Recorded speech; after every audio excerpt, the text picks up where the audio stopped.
Shalom mon frère, shalom ma soeur, sois béni dans le puissant et précieux nom de Jésus.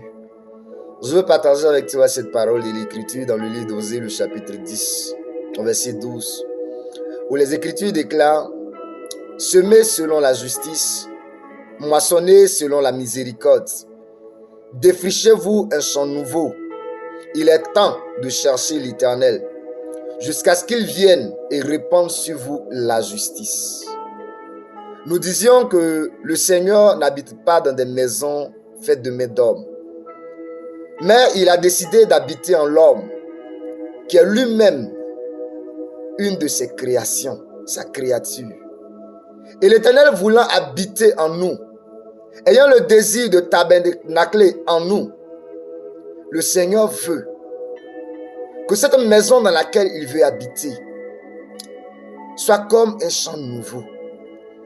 Un champ dans lequel l'on a défriché toutes les mauvaises herbes. Le Seigneur nous demande de rendre nos cœurs semblables à un champ nouveau. De nous départir de toute forme d'injustice. De nous départir de toute forme d'iniquité. Il dit, défrichez-vous un champ nouveau.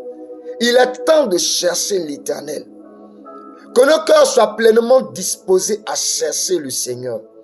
Si nous voulons que le Seigneur vienne habiter en nous, qu'il vienne habiter avec nous, nous avons besoin de chercher sa face. Nous avons besoin de nous départir de tout ce qui nous éloigne de lui, nous sépare de sa présence.